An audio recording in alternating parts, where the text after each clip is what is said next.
Hello, friends of mine, and thank you for pressing play on today's podcast. Shout out to Chris Slayton, shout out to Carlo in Canada, shout out to my friend Susie Haveman and Pete Coe, to Leighton, to Leslie, to Cassie. These are just a few of the dozens of listeners I heard from just yesterday about all things regarding the show and life, and I just love this community. I hope to see you guys at tonight's Hangout. I will be hosting a subscriber-only Hangout tonight at 8 Eastern from my parents' house. I'm very much looking forward to seeing you. If you're not a subscriber already, you should sign up now and join us. Patreon.com/PeteDominic for as little as $5 or as much as you want. Many of you are very, very generous and pay a lot every month to support this podcast and the community that we have created around it. So thank you for that. Looking forward to seeing you tonight and in April. Have you gotten your tickets for podjam? There's a link at the top of every day's show notes between now and April 9th through 12th. J.L. Covan, Rod and Karen from the Black Guy Who Tips podcast, a lot of their listeners, followers, hopefully will be there. And I know many of you are coming as well. So looking forward to seeing you in Vegas, April 9th through 12th. Get your tickets now. Coming up on today's show, I've got my old friend, comedian Jim David, who's one of the legends in comedy when I was coming up and still is. And we talked about the federal government's attack on LGBT folks. Jim is an openly gay man, the first openly gay comedian to do a Comedy Central special, and a really funny guy. I had a great conversation with Jim. If you want to jump to it, it starts at 49 minutes into today's show. Also, just a heads up, I will be going live today at 4 and 5 p.m. 5 p.m., I'll be joined by our good friend, Professor Eric Siegel. Lots to talk about with Siegel on the Supreme Court. And at 4 o'clock, I've got a first-time guest, someone I'm become a huge fan of over the past few months. She is one of my favorite progressive influencers, content creators, journalists, commentators, whatever you want to call her.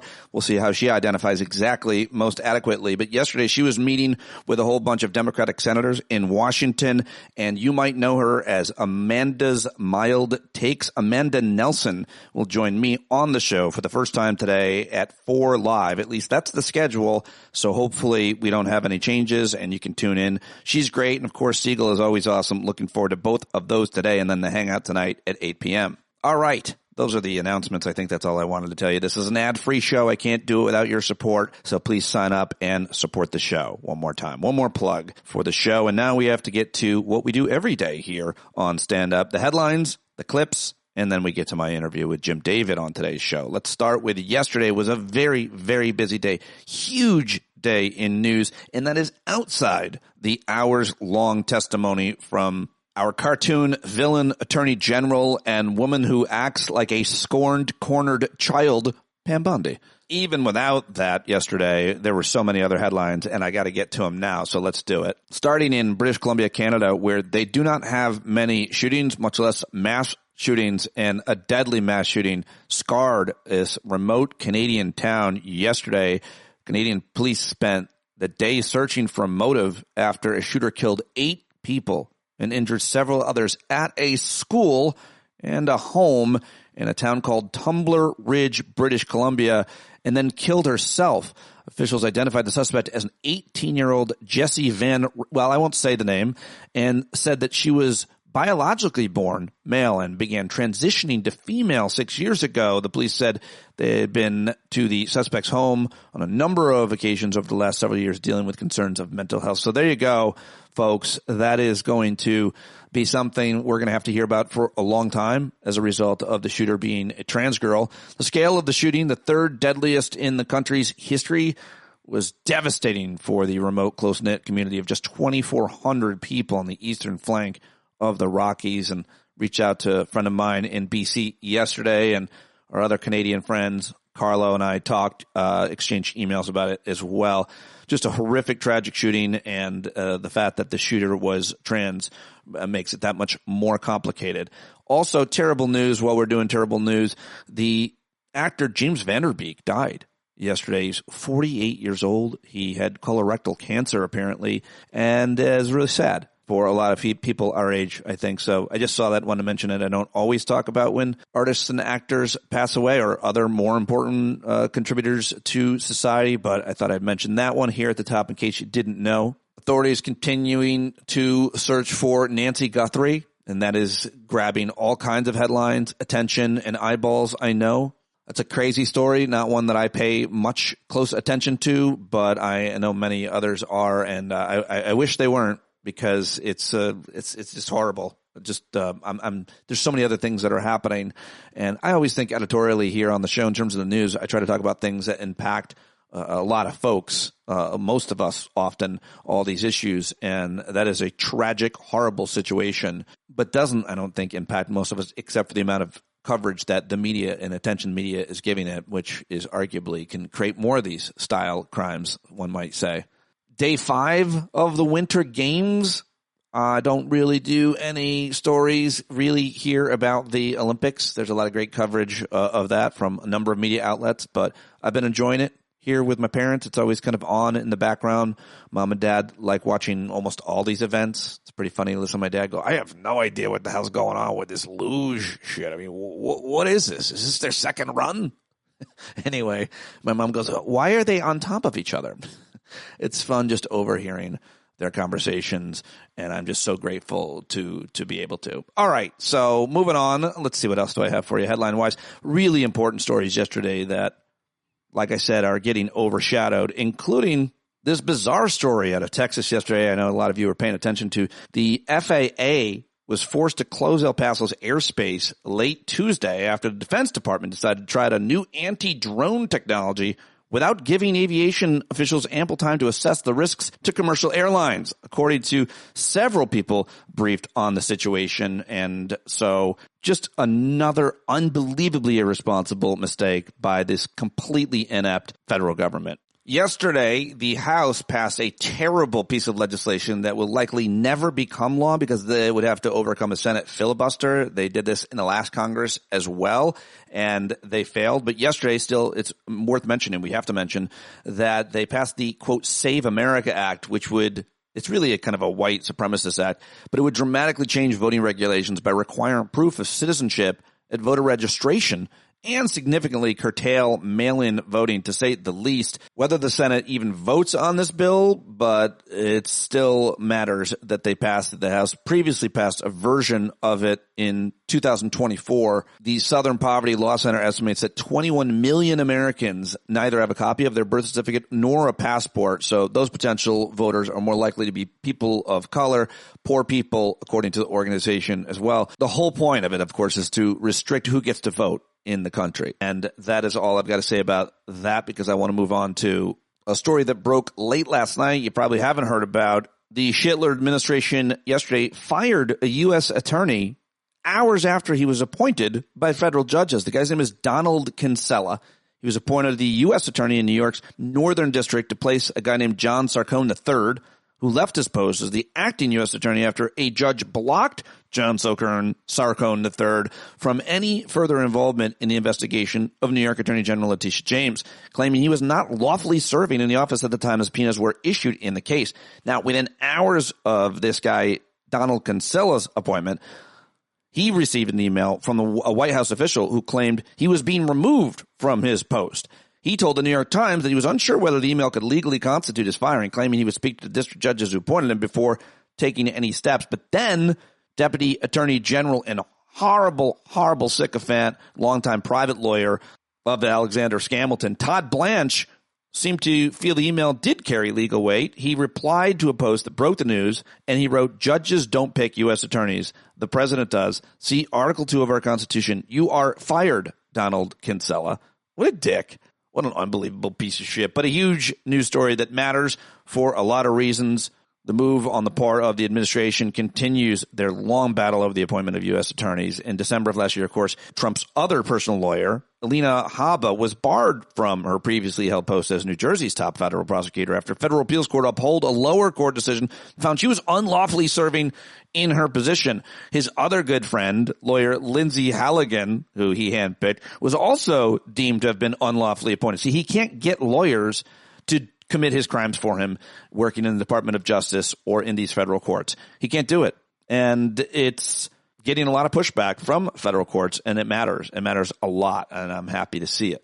The administration, the regime's controversial deployment of National Guard troops to several cities led by Democrats ended in January, marking a muted retreat by the commander-in-chief who claimed federal troops were needed to fight immigration-related crime. The withdrawal of National Guard from Chicago, Los Angeles, and Portland, Oregon began on January 6th, ended January 21st, according to U.S. Northern Command. How about that? And a big reversal. I mentioned this story yesterday, but the National Governors Association, governors across the country are members of, said that governors from both parties would now be able to meet with dear leader later this month after the White House initially extended invitations to a business meeting only to Republicans. They said, we're pleased the president will welcome governors from all 55 states and territories to the White House.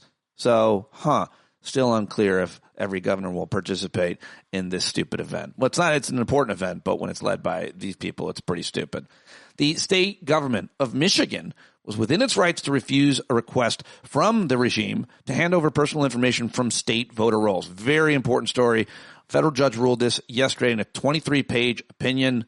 Western District of Michigan rejected the administration's arguments that it was entitled to know Michigan voters' personal information to, quote, prevent the inclusion of ineligible voters and to combat what it called voter fraud.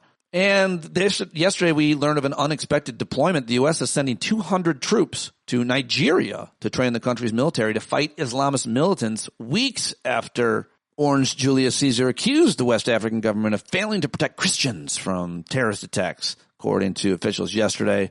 We also learned yesterday that shortly after his agent shot a 30-year-old Chicago woman 5 times, Greg Bovino, who is leading federal government's immigration raids across the city, reached out to offer his congratulations. How about that? How about that? Are you shocked? Yesterday, we learned that the vice president's office deleted a social media post that broke with administration policy in acknowledging the Armenian genocide after J.D. Vance and his wife, Usha Vance, visited a memorial to the estimated 1.5 million Armenians killed by Ottoman Turks over a century ago. How about that? I think they've got a little social media problem over at the White House. And those, ladies and gentlemen, are the headlines I've collected for you. If I missed any, email me now, standupwithpete@gmail.com. Now let's get on to the clip show. And a lot of those messages I got from folks yesterday were answering my question that I asked on yesterday's show. How do you feel about these longer clips? I had a few 5-minute clips, the full testimony or questionings yesterday of several different congressmen and their committees. And all I heard was positive things. I heard 4 or 5 people reached out and said that you really like it. And so I'm going to continue with that today and in the future. And you can always fast forward. This first chunk, this first segment all deals with Pam Bondi. If you've already heard a lot of this, then I guess you could skip it. If you haven't, I think you should have to hear it like the rest of us do. It's very, very important. And you can have more context here, including all of Jasmine Crockett. She was the best in a way because she didn't ask Pam Bondi any questions. She didn't give Pam Bondi the opportunity to do her performative childish antics, name calling, and more. Should mention before I get to these clips, we also learned that apparently Pam Bondi was tracking and spying on the searches that Democrats were doing while they were looking at the unredacted files. And that is a huge controversy that broke late last night, too, when a photographer took a picture of her binder and showed that the Attorney General's office had tracked Democrats' Epstein searches. That is unethical, if not illegal, and so worth mentioning that. But let's start with Jasmine Crockett's Full-Time. It's worth listening to, and I really liked it. So let's start here. The gentlelady from Texas is recognized. Thank you so much, Mr. Chairman. And to be clear, I'm not going to ask any questions of this witness because this witness has revealed that she has no intentions of answering questions. But instead, I'm going to ask some very basic questions really quickly of my colleague, Becca Ballant, if she will answer right or wrong, raping children. Wrong. Right or wrong, killing random citizens.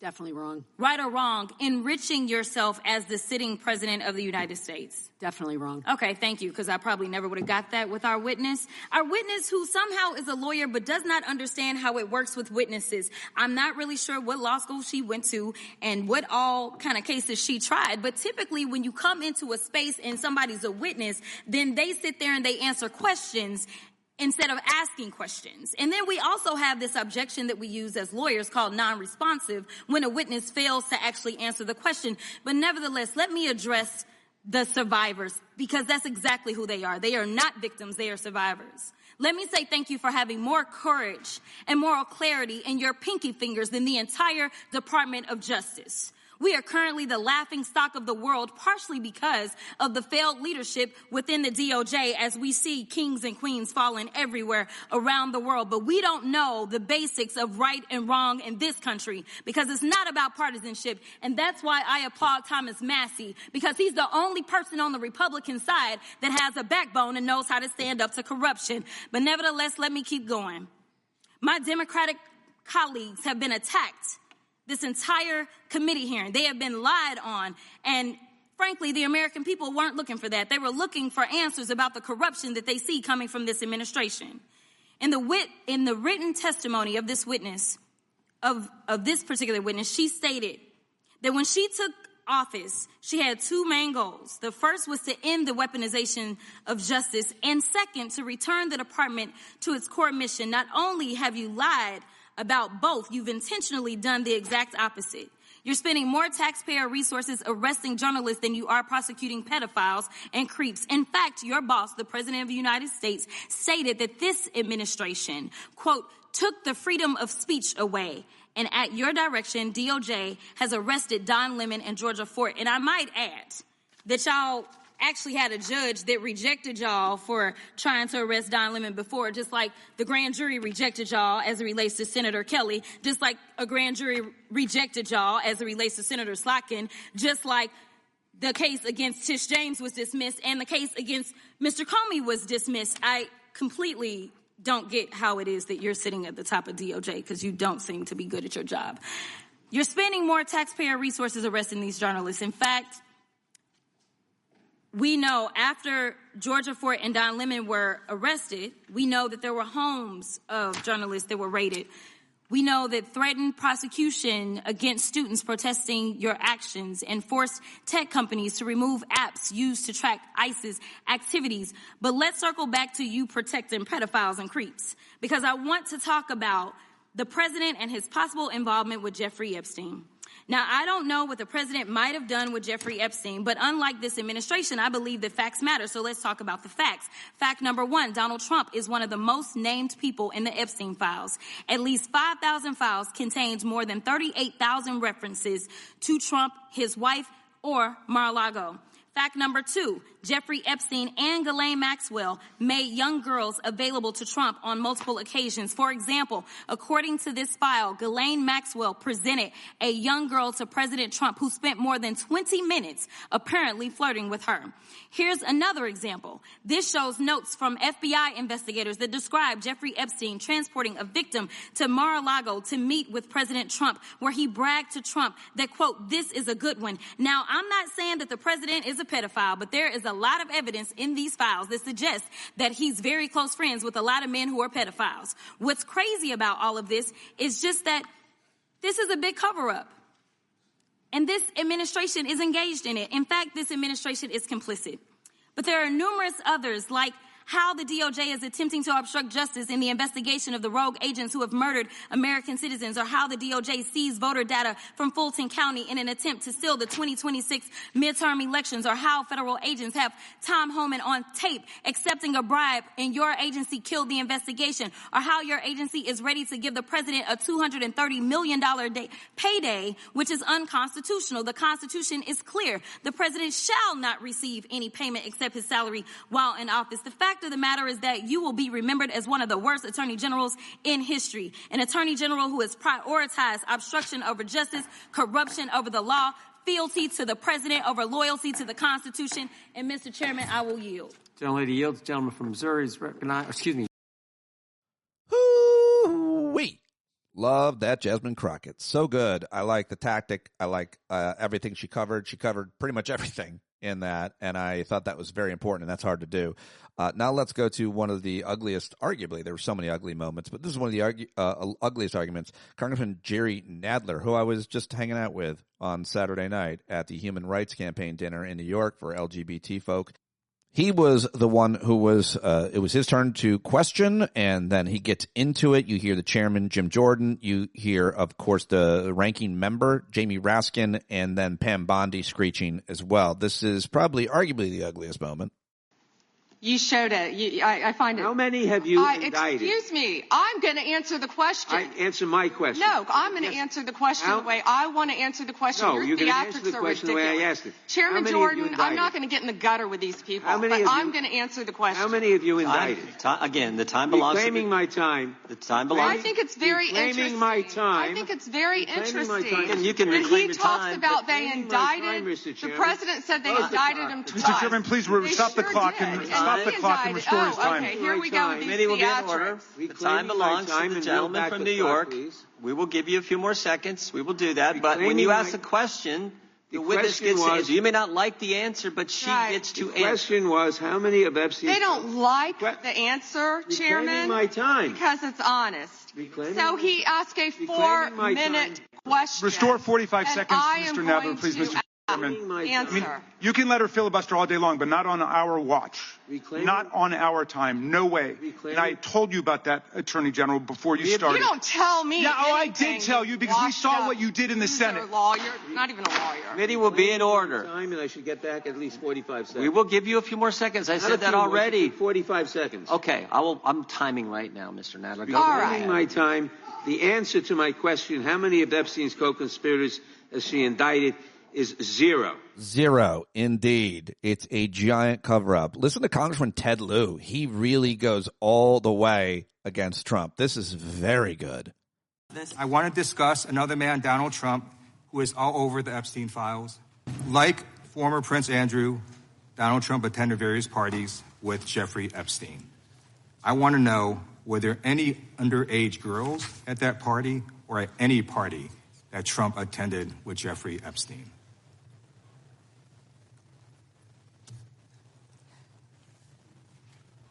This is so ridiculous, and that they are trying to deflect from all the great things Donald Trump has done. There is no evidence that Donald Trump has committed a crime. Everyone knows that. This has been the most transparent presidency. He's the one that asked that those files I reclaim my time. be I got your released. answer. You said there's no evidence. Trump asked Mr. Chairman, please stop the clock. Stop the clock. the legislation. This is Time ridiculous. belongs to the gentleman from California. Okay. I'm going to put up another document from a witness who called the FBI's National Threat Operations Center because I believe you just lied under oath. There is ample evidence in the Epstein file. Don't you ever accuse me of a crime. I believe you just lied under oath, and this is all on videotape. You said there's no evidence of a crime. I'm showing you. Here is a witness statement who called into the FBI's Threat Operations Center. He drove Donald Trump around in a limo. He overheard what Donald Trump said to Jeffrey on his cell phone. He was so angry, he was going to stop the limo and hurt Donald Trump. And he met a girl who said she was raped by Donald Trump and Jeffrey Epstein. She later had her head blown off, and officers at the scene said that could not have been suicide. No one at the Department of Justice interviewed this witness. You need to interview this witness immediately. Epstein should rot in hell. So should the men who patronized his operation. And as we say here today, there are over 1,000 sex trafficking victims, and you have not held a single man accountable. Shame on you. If you had any decency, you would resign right after this hearing concludes. The gentleman has expired. Oh, good stuff. Love it. And I thought this was very important because this wasn't about the Epstein files, but this is about an issue that I've been talking about with experts for the entire time I've been doing the show, which is the threat of right-wing extremists, domestic terrorists. Yesterday, Congresswoman Mary Gay Scanlon used her time to ask the Attorney General why they had erased all of the actual threats, the threats that have historically been a part of this country's social fabric, white racist extremists, the Klan, anti-government types, all these right-wing threats. Why did they get rid of them? Why are they ignoring them and targeting quote, Antifa and other groups that they won't even name. This is very important, and I want you to hear all of it. Congresswoman Mary Gay Scanlon. Now, counterterrorism experts were further alarmed by the administration's singular focus on left-wing extremism, combined with the sudden deletion from the DOJ website of decades of research and law enforcement analysis, which had concluded that right-wing extremism poses the greatest terrorism threat to Americans. The President's memo broadly and vaguely links violent conduct to ideologies, and it targeted specifically anti-American, anti-Christian, and anti-capitalist beliefs, as well as, quote, hostility to so-called traditional American views on family, religion, and morality, end quote. President Trump has repeatedly and openly, however falsely, tried to brand his political opponents with these sentiments listed in his memo. But as you know, as a lawyer, holding beliefs that the White House disagrees with is not a crime. And the statute defining domestic terrorism requires criminal acts, not just thoughts and ideas. That's why legal experts, nonprofit leaders, religious freedom and civil rights advocates immediately raised the alarm that the new presidential directive was a politically motivated attack on civil society designed to silence those who disagree with the administration. So, Ms. Bondi, Section 3 of that memo directed you, as Attorney General, to submit to the President and Stephen Miller a list of groups or entities whose members are engaged in acts that meet the definition of domestic terrorism.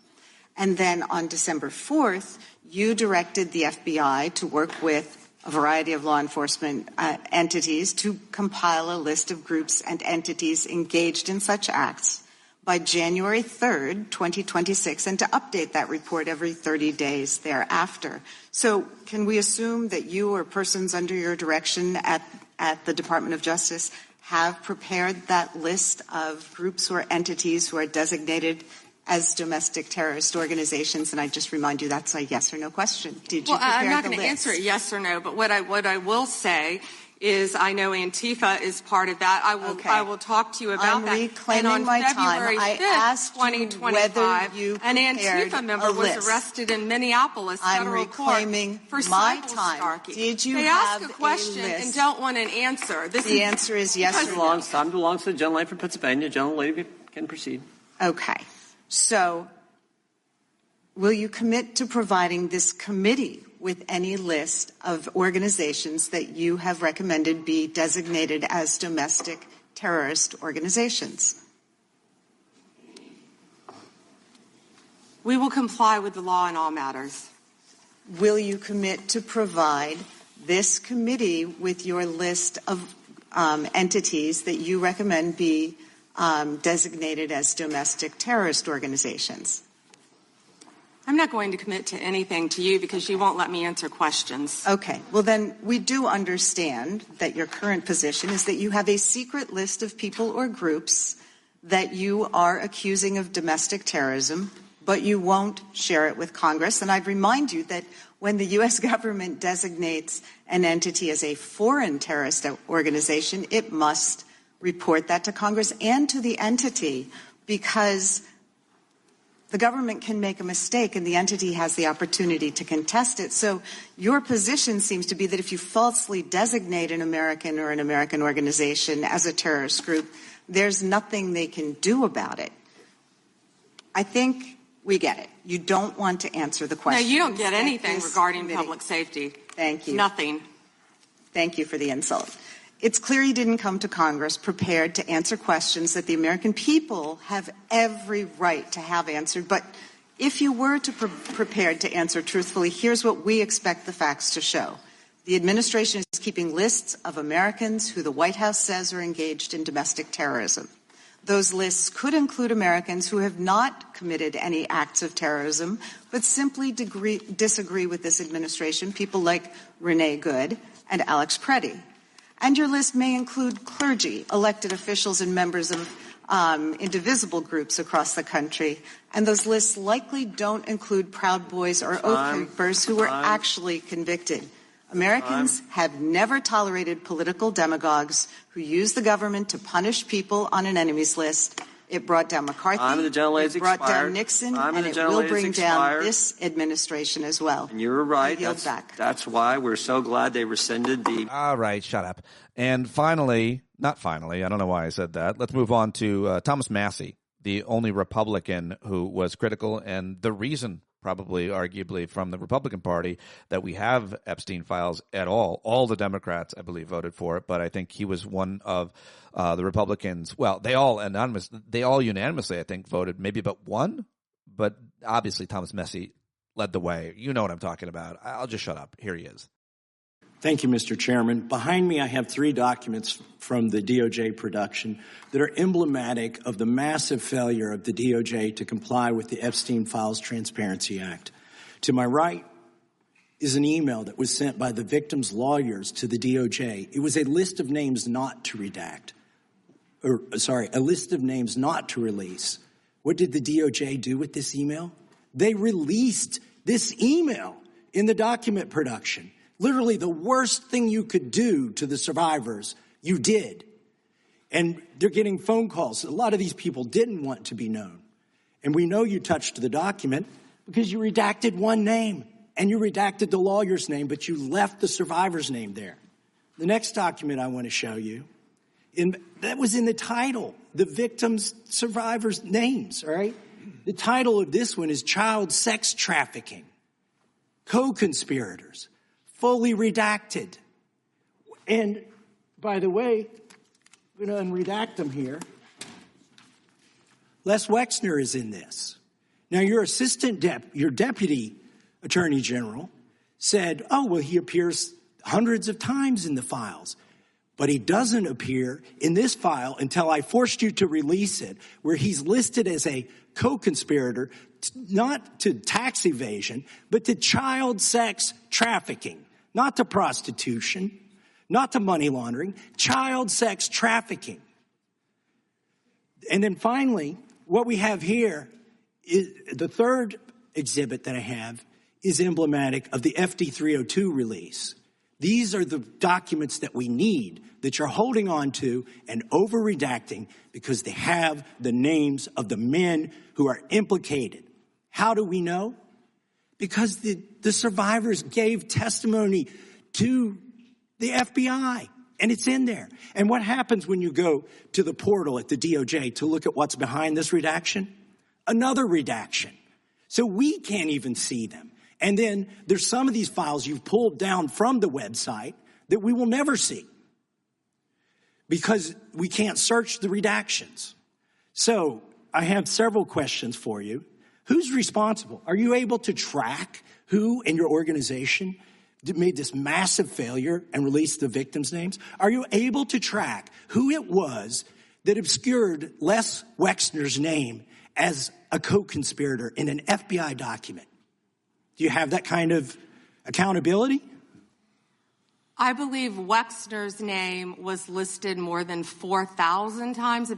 Yeah, I already told you that. This is where he's listed as a co-conspirator. Can I finish my answer?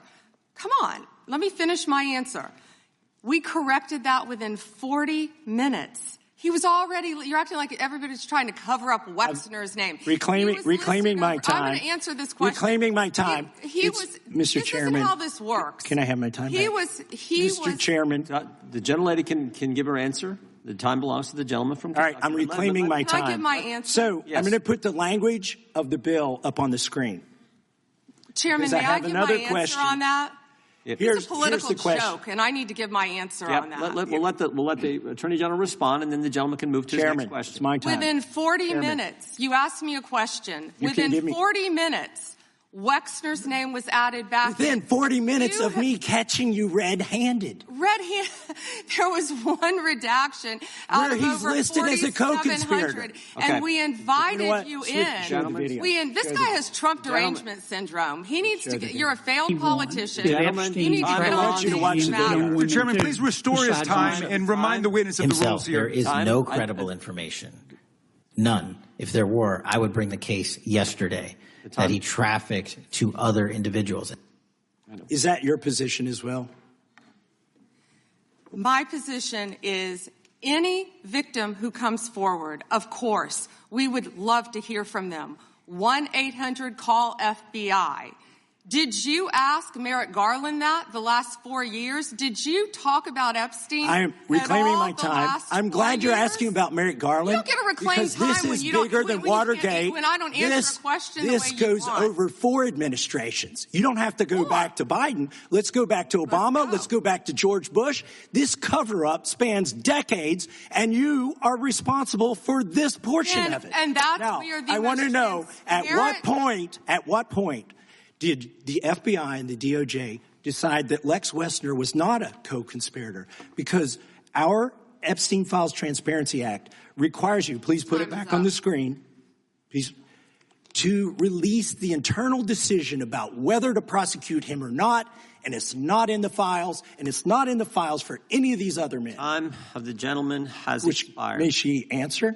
And he's a hypocrite because he voted against the ban that we were talking about on deep fake AI porn. Only 2 people voted against it, and you were one of them, hypocrite. The gentleman's time has expired. She didn't answer the question. Mr. Chairman, Mr. Chairman, could she answer the question? Chairman, I was wondering. The gentlelady's allowed, the Attorney General is allowed to respond the way she wants to respond to any member's questions, Republican, Democrat. All right, I have unanimous consent request. All right, there you go. That's it. He then enters a whole bunch of things, I think, into the record there. At the end of the night, when congressmen were leaving the Capitol, I think it's Zeteo is the outlet that caught up with and asked this question to several congressmen. But I've got Jamie Raskin and AOC, the question about the fact that the Attorney General was spying on Democrats who were doing their job and their research when they were looking into the Epstein file. What do you make of the DOJ's monitoring search histories of the unredacted Epstein files? It is a violation of the separation of powers for them to essentially be monitoring our computer searches on the Epstein file. So I think it's outrageous that they would do that, and it's Orwellian, and we're going to have some more to say about it soon. Yes, indeed. More soon. Good journalism by that photographer getting that picture, by the way, of Pam Bondi's binder, which is just filled with insults and spying, apparently. Summer Lee was asked about it. Congresswoman Summer Lee was also asked about it. She's a lawyer. What did you make of the DOJ apparently monitoring your colleagues' search history as they searched the unredacted Epstein files?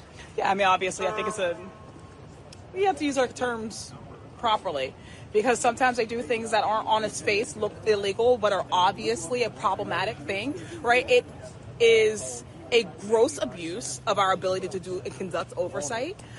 They are essentially spying on us as we are looking through and trying to do any sort of investigation and bring about any sort of transparency about these Epstein files. She had a lot more to say about that, by the way, in that clip, if you want to hear the full context of it. And then let's go quickly to AOC, who I thought was on point, as always.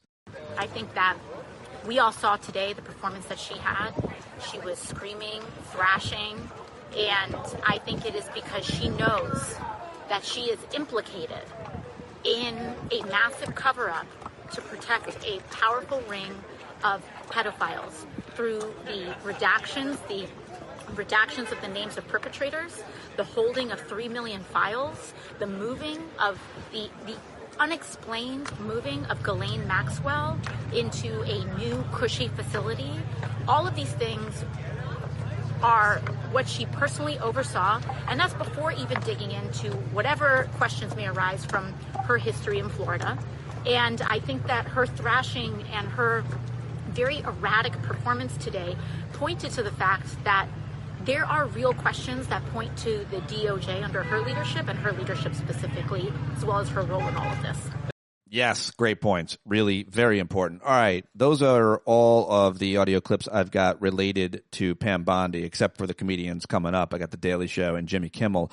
But I wanted to play this for you. This is Congressman Jason Crow. He and 5 other Democratic lawmakers were not indicted by a grand jury. Apparently no one on that grand jury voted to indict them for speaking out. And all of these veterans said, everybody knows about this story where they said, please follow the law and don't take unlawful orders. And then Trump and his minions tried to punish them and act like they were committing some kind of treason. Anyway, this is what Jason Crow had to say when the news broke that he had not been indicted. I didn't even know that he was necessarily being that they'd assembled a grand jury, apparently. But here it is.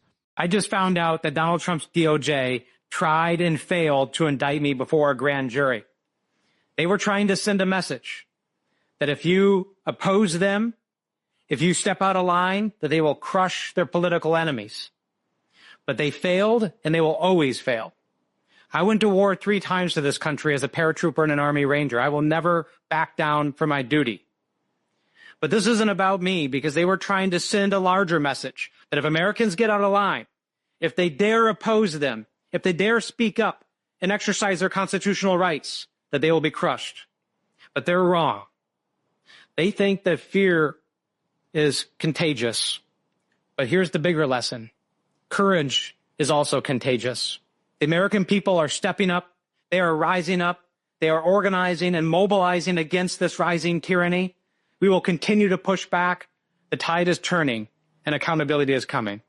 Oh, right. Well, I hope he's right about that. I certainly do. That was good. Jason Crow. Also, this is good. James Tellerico, he's a Texas state congressman. You probably know who he is. He's running for Senate, and he's running in a primary against Jasmine Crockett. I'm with Team Crockett. I'm also for Democrats winning, so I'll support the one that I think has the best chance of winning. There's some new data that says she's got a pretty good shot at it. Either way, I like James Tellerico. I like what he's got to say here. But this is an interesting question. He's at a town hall, and some guy stands up, young man in a cowboy hat, and starts complaining about class warfare, which is a typical right-wing talking point. I'm for it. I want to be a class warrior. I do. I mean, let's talk about it. If you disagree with that idea, that we should be against the ultra-rich in every way, then I'll have that debate with you. I'm happy to discuss it. Here it is. I hear you talking a lot about the wealthy and billionaires, and how is that not just like pushing for class warfare? We already have class warfare in this country. It's the billionaires waging war against the rest of us. And right now, the billionaires are winning. They've been winning for 50 years. Trickle-down economics is not a theory, it is theft. For 50 years,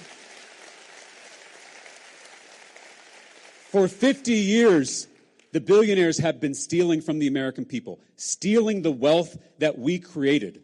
It's why everyone is so angry right now. It's why, no matter how hard you work, you can't seem to get ahead. The American people are not asking for a lot. A job we don't hate, a house big enough to raise a family in, and a little left over so we can go on vacation every once in a while. That is a lot harder than it should be. Harder than it should be in America. So I'm not fighting for class warfare. I'm fighting for the American dream. All right. Pretty good answer. Pretty good answer. We already have class warfare. James Tellerico yesterday at Town Hall. All right, let's get to some comedy, huh? Some laughs before we get to comedian Jim David, where we have some laughs in that conversation too. But let's start with Jordan Klepper on The Daily Show last night, talking about all the antics and the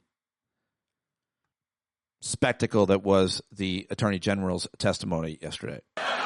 Today, Congress heard testimony from Pam Bondi, Attorney General and woman who stresses everyone out at book club, but it's not worth uninviting her because that'll become a whole thing. Congress had a lot of serious questions for her about everything from ICE to Epstein, and I'm sure she handled them with the grace and maturity we have come to expect from the Trump administration. Are you kidding? I'm going to answer the question the way I want to answer the question. I'm not going to get in the gutter for her theatrics. Can I finish, please? I'm not being rude. Please. I only have... She doesn't say how much money she took from Reid Hoffman, did you? You don't tell me. Yeah, I did tell you because we saw what you did in the Senate. You're a lawyer, not even a lawyer. You're a failed politician. Hypocrite. Shame on you. You don't get to reclaim your time. Your time is up. This is so ridiculous. Wow. I mean, you could do something like that in Congress, but when I do it in a Chili's, I get banned for life? To be fair, though, you'd be in a bad mood, too, if you'd spent the last month redacting images of old man generals from the Epstein files. Allegedly. Now, keep in mind, this is not how these hearings traditionally go. The Attorney General used to carry some level of seriousness and gravitas. It's only recently that they'd spend a congressional hearing acting like a bratty senior who got called into the principal's office. Suck my d***, Principal Gilbert. I already got to ASU. You can eat it. All right, more to that, of course. Really good stuff from The Daily Show and Jordan Klepper. Let's head over to ABC. Jimmy Kimmel Live was real good on all of this yesterday. All he wants is awards. All he wants is awards and for everything to be named after him. The Kennedy Center, Dulles Airport, Penn Station. I mean, if that's the way to keep him happy, why? I have another suggestion for something we could name after him, and it's big, and I think he'll like it because it's something everyone's talking about, something that he actually, unlike most everything else he wants named after him, deserves to be a part of. And I propose that we should think about adding his name to the Epstein files, or as they, with your cooperation and the cooperation of others, will heretofore be known as the Trump Epstein files. Have a nice ring to it. Why not put his name on the outside of the files, too? I mentioned last night the Congressman Jamie Raskin got to review the unredacted files. He found that the president's name, he searched it, appeared more than 1 million times. And that doesn't even include the 3 million pages they still haven't released, which obviously puts MAGA in a bit of a fix. Popping up 1 million times isn't a positive for the Pizzagate party. And so now they're grabbing at anything they can, including a document that says when the authorities were finally closing in on Jeffrey Epstein back in 2006, Trump called the Palm Beach police chief and said, "Thank goodness you're stopping him. Everyone has known he's been doing this." That's right. And none of us said a word. And that's the evidence they want people to see right now. Trump also told the cops that Ghislaine Maxwell was evil, which is interesting because his guy in the DOJ moved her to a country club prison, and fewer than 5 years ago, he himself said, "I wish her well." But it's all just something to keep in mind when he mysteriously pardons her next month.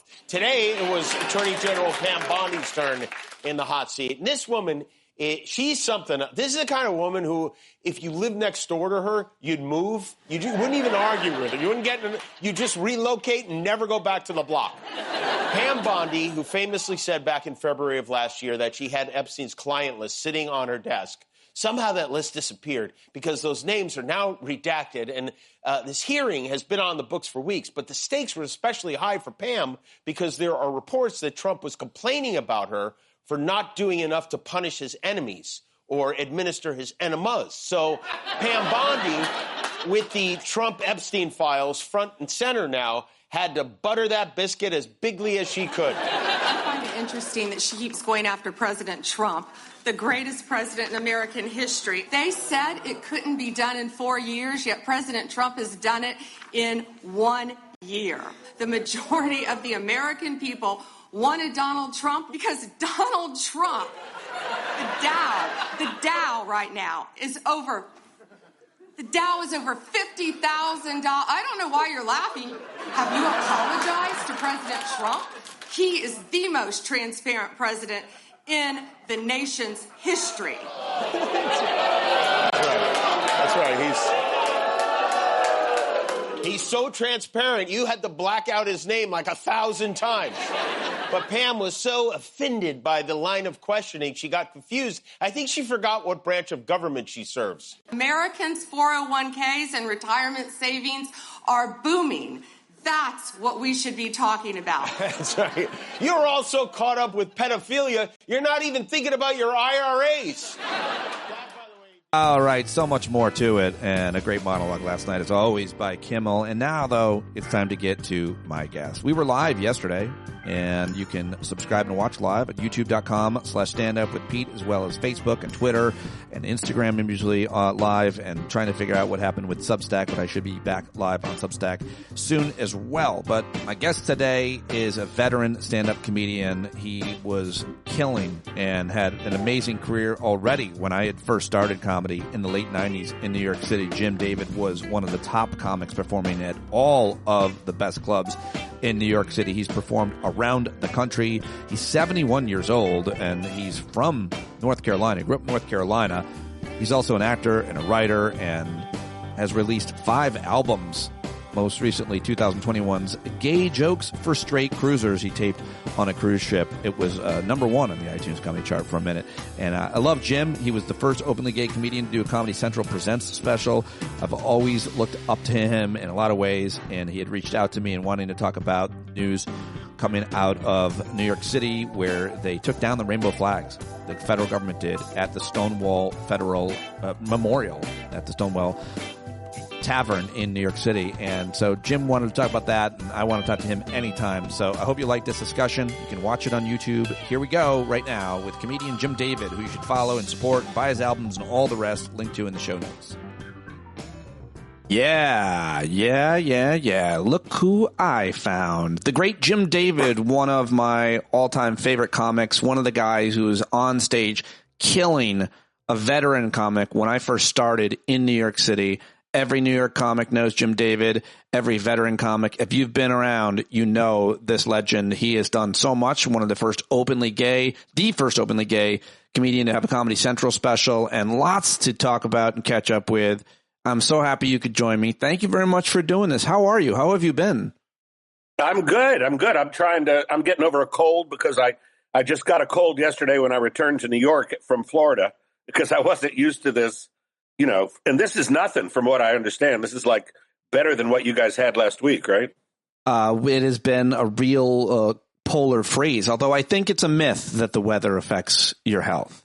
So, You do? Yeah. I mean, there's no proof of it. People just think that that's the case. I think sometimes, I don't know, give you a sinus infection or something. What do I know? I feel like I had my doctor friend debunk that a long time ago. You should go work for RFK Jr. What do you think of him? Huh? I mean, he sounds like, Katharine Hepburn swallowed a vibrator, whenever he starts talking. Vaccines, autism. I mean, I don't know where his whole family has told us, don't hire this guy. What was it? Caroline Kennedy came out and said he was a predator who chops up animals. And I mean, there's a lot of insanity there. That's the problem. His wife, Cheryl Hines, was just on the Joe Rogan show, and she made a really good point where she said his entire life and career, he's been doing things to help people. Why do people think that changed? What do you make of her and that opinion? I don't know what he's been doing to help people. He's been on the fringes of everything, and scientists have looked at him and gone, no. No. So, I don't know what it's like. What has he been doing? I don't get it. I think they're talking about the legal work that he's done on progressive causes, particularly environmental issues. There's no doubt he did a lot of good work with this organization called Riverkeeper.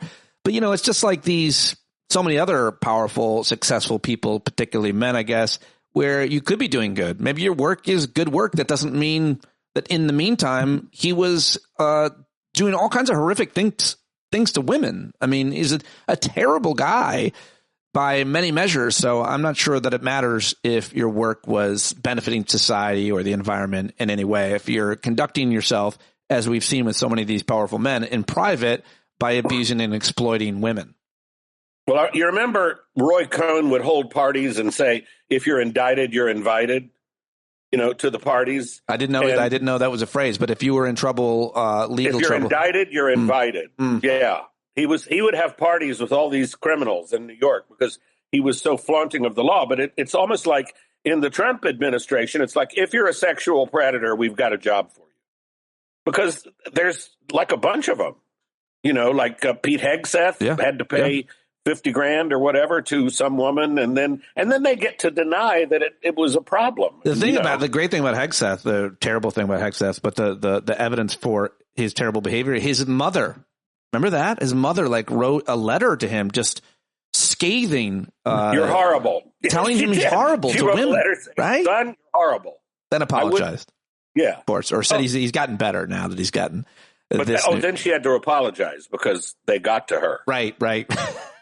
It's crazy. Well, there's a lot of things we could talk about. We can talk about anything forever. Jim is an old friend of mine. He's a veteran comic. He's had tremendous success as a stand-up comedian all over the country, all over the world, on Broadway. He's written so many things. He's done pretty much everything you can do in the business. And he had reached out to me. Well, actually, I reached out to you a couple weeks ago because I used one of your jokes on Australian TV and, of course, gave credit to comedian Jim David, I said, on Australian TV. The joke was about the Melania film, and you had posted, I don't know, on Threads or somewhere. I think that's where I usually... on Facebook. On Facebook. I'm only on Facebook and Instagram. I'm not on any of the Oh, you got to join us over on Blue Sky. I'm on Blue Sky. You got to join us on Threads. Really? Yeah, Another app? Yeah, it's fun. Another app? What was the exact joke? Was something like somebody broke into my apartment and I said somebody broke in. I said I'm traumatized. Somebody broke into my apartment. They didn't steal anything. They just left 4 tickets to Melania, and I considered it a hate crime. That's very, very good. I got a big laugh from the host, and so I reached out to Jim. And I was like, "You got to see this. I used your joke. I saw your post, and I used your joke on TV." And so we were talking, and then he said, "Let's talk on the record in front of the people." And so here's Jim David reached out to me yesterday. He said, one of the things that you're fired up, obviously, about, and anybody who cares about human rights, civil rights, and LGBTQ rights is, here's the headline: the Trump administration has removed an LGBTQ pride flag from the Stonewall National Monument in New York City. First national monument to LGBTQ rights following a directive restricting what kinds of flags can be flown on national park sites. So I decided, let me reach out to an older gay man. Older indeed. I'm so old, I invested in cryptocurrency. That's how old I am. But I was around before there were gays. There were just quiet people. They weren't gay. They just didn't say anything. Right. It's the funniest thing is that I actually have a joke in my act where I talk about how they have all these don't say gay laws in schools, especially in Florida and Texas, where they think if you just don't mention anything gay at all, the kids will not turn gay. And all I can say is I was raised in Western North Carolina in the 60s in elementary school, and I'd never heard of gay. I didn't know it existed. There were no gay celebrities. There was no gay anything. And I'd never even heard of it until I had a dick in my mouth. Same with me. Oops, is my mic on? Yeah. And then I went, oh, okay, this is promising. There's an idea here. No, but the whole Trump has been whittling away at the civil rights of everybody who's not white, straight, and Christian, including women, including all minorities. I mean, they've taken away exhibits in museums about Black history. They recently did a thing where they eliminated the part at the museum where Medgar Evers, and the guy the Klansman who shot him, they removed the statement that he was a racist. What? And they want to sanitize it, but it's like, oh, well, these people aren't really that bad. And I don't know that all of this comes from Trump, because I've always thought that he was kind of a political moderate in many ways. I don't think he's really got personally a problem with gay people. But he's surrounded by people who totally do. I think he has hear me out. I think he has a problem with anyone who's not super wealthy and, quote, successful and popular. So he'll like a gay person that's famous and wealthy, and he'll give them a job, Secretary of the Treasury, Scott Bessent. And then people will say he's not anti-gay. He'll like a few Black people who have paid homage to him or worked for him or helped to try to get him elected. Or played in football or something. Or are athletes or are rich and successful.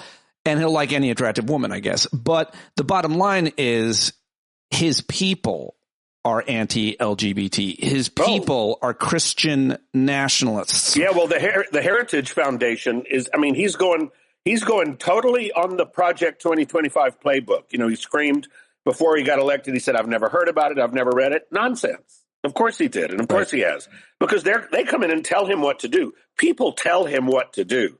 I think he makes decisions based on revenge. It's like, I'm going to go after this person because they tried to investigate me or all of that stuff.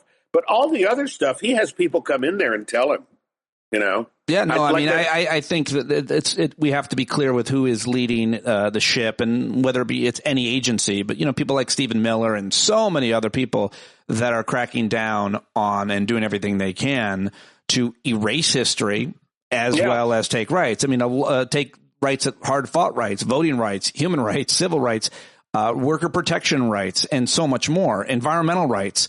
And those people, I mean, this was spelled out, right? And we knew they were going to do this. This is all this Project 2025 well, stuff. The Heritage Found, if you read it, I read a bunch of Project 2025. It's too long to read the whole thing. It's like 1,000 pages. But I read the LGBT part, and they just are, their whole argument is that, you know, we're done with promoting this at all. We're done with promoting anything that says that LGBT people exist. So they're just trying to wipe out the existence. Right. And they actually did it with trans people because when they, you remember a year ago, they took the LGBT out of, they took the T out of LGBT at the Stonewall Memorial website, the Stonewall Monument. That's right. Website. That's what they did. That's what they did first. They took they hate the T. Let me ask you just about the kind of the news.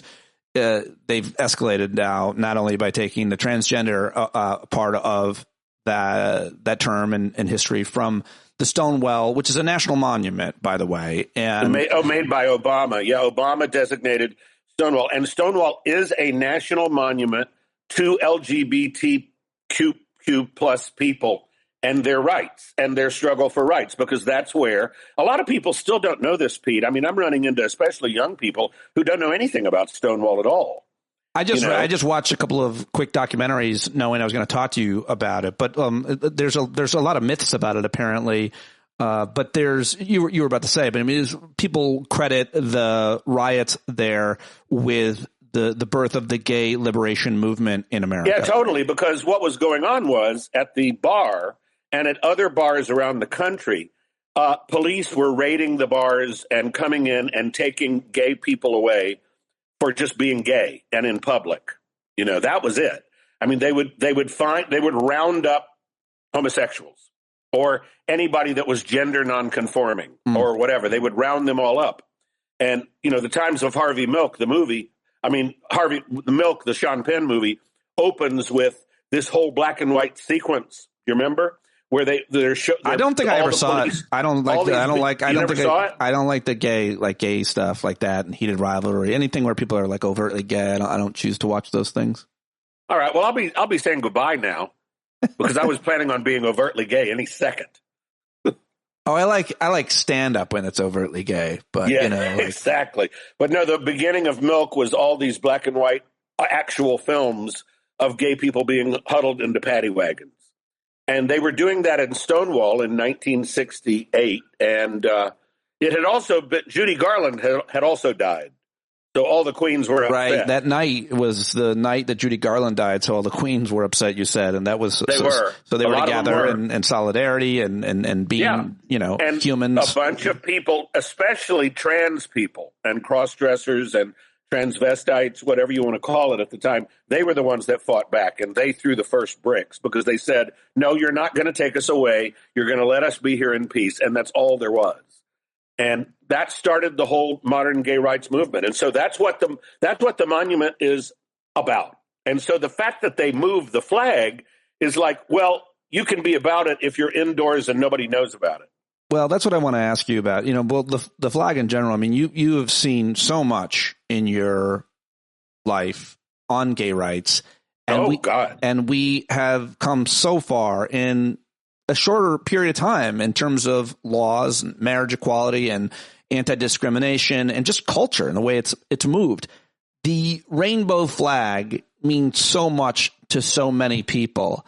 And I want to just ask you, like, what it means to you when you see it someplace on a car, in front of a building or a home or anywhere else. They've painted it on crosswalks and other places. They're really trying to force it down our throats. But what does it mean to you? It means that you're welcome here. It means that somebody, that's an ally, that's a person who supports LGBT people. That's what it is. It's like the rainbow was created by this artist named Gilbert Parker, and he put in all the colors of it just to symbolize the diversity of the community and just also the diversity of pretty much all people. It's like not everybody. I mean, we're in a white supremacist country right now, and we have a white supremacist. Huh? Always. have been. Well, it's been white supremacists since the founding. I mean, pay attention, class. The country was founded by illegal immigrant right-wing white supremacists who invaded the country, stole the land, massacred 50 million Indians, and then imported slaves. And then that's the way. Are there any questions? and then when when they freed the slaves, they had Jim Crow laws. So it's like, that's why it's interesting. That's why Project 20. I mean the 1619 project, which is the whole Critical Race Theory Foundation. That's a fabulous. I read all of that. That's a fabulous. Oh yeah, it's super important. And every American, because all it discusses is this country has been institutionally racist. It means the racism is baked into the cake. No doubt. It has been the law. So the rainbow flag, though, it means that this is an ally, that this is a safe space, that I can be myself and not have to worry about being under threat.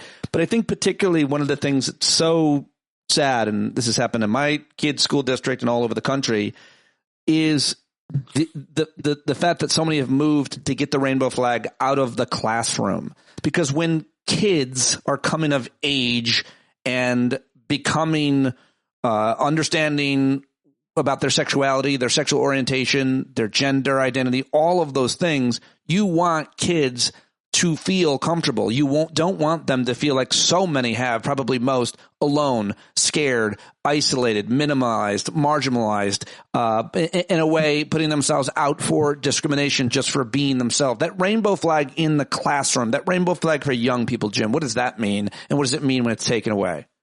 It means that there's a safe space for you here, young person.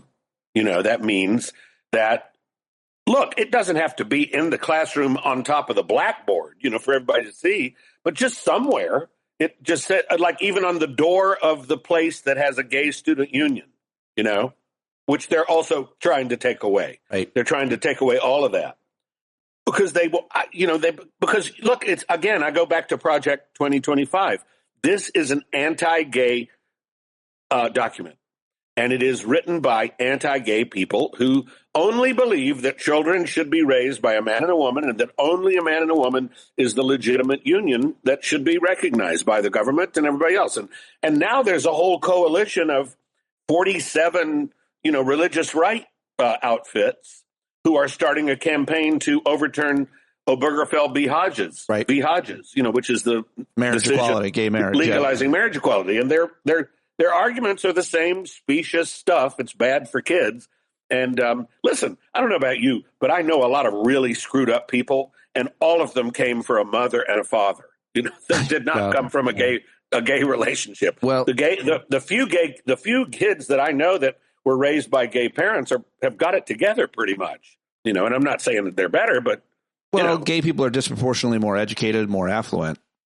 Yeah. So you're more likely as a child to have more opportunity. And they also, gay people who have kids, they really want them. It's not easy to get them. It's not. It's like, in fact, one of the lines, I'm writing a screenplay. It's about 4 married gay couples in New York. The working title is Hannah and Her Gay Sisters, because it's like if Woody Allen made a gay movie in New York, this is what it would be. But there's one scene where one of the couples, they're walking in the park, and they've got their kid with them in the park, and they see a woman, and she hasn't seen him for a while, and she says, "Oh, whose kid is this?" And they said, "It's ours." And the first thing she says is, "Where'd you get it?" And they're oh God, here we go. So they have to explain, because you can get it through surrogacy or adoption, or who knows, you found it on the side of the road. Who the hell knows where you got it? But gay people are assumed that they should not raise children. Still, to a large degree, there's still a lot of stigma. Yeah, and there's still laws against gay adoption in places as well. And if the right has its way, not only will they outlaw gay marriage, it'll take every right away from gay people. You certainly won't be able to adopt. And even worse, we've seen what happens to gay people in plenty of other countries as well. I mean, we've seen, you could see it being criminalized. And I think that getting back to Stonewall, it was a crime to be gay in 1969 in the United States of America and everywhere but Illinois. Right. And then it took the Lawrence v. Texas decision to outlaw, to decriminalize sodomy or whatever. And then there was Bowers v. Hardwick. I can't remember what that did, but that was another. Why is it that people have a hard time understanding this? There's always plenty of trolls when I go live, and somebody on the comments is saying no one is more special than the other. Get out of here. Where are the straight flags? They don't get special privileges because they're gay. They can put gay flags in their bedroom. Get out of here. Where are the straight flags, and why do gay people deserve quote, special privileges? I don't think that gay people are asking for anything special, is my understanding. They're asking for the same thing, the same rights that the rest of us have. The reason why we talk about gay people in this case, or black folks, or women, or anybody, is because they have been marginalized. Because they haven't been given full rights. That's why. Because they're discriminated against. Because they're killed just for being them. No one gets killed for being straight, you fucking ignorant pricks. No, not really. And it's like I think just straight people should be glad they don't need a straight pride. Exactly. They don't need it. Exactly. And they also say, well, just do what you want. I don't want to know about what you do in your bedroom. And I'm like, okay, are you married? Do you have kids? Yes. I don't want to know what you do in your bedroom. It works both ways. You know what I mean? Don't show me those kids. I don't want to know how you got those. That's disgusting. I mean, if you think it's disgusting, and if you don't want to know, like it to me, it's always a sign, Jim. It's always, when you're so uncomfortable with homosexuality, it's usually a sign that you're probably just a few beers from a cock. How would you put it? I think it's one beer away. An NA one beer away. And a roofie. A placebo too. It's an NA beer, and you're like, oh my god, I don't know what just happened to me. But dude, there's not even any alcohol in that beer. Know, you just there's a lot of I've never met a secure together person who's straight that has a problem with gay people. I've never met them. Right. I've met some really screwed up ones who do. In fact, I'll never forget. I was on a ship. And I was doing comedy, and they're not, a ship is a conservative audience usually, and they were not prepared for me. They were not prepared that I was going to start talking about my husband. And, this woman in the front said 2 big thumbs down for that. And I said, what? And she said, marriage is a sacred covenant only between a man and a woman. And I said, not anymore, bitch. And it went downhill from there.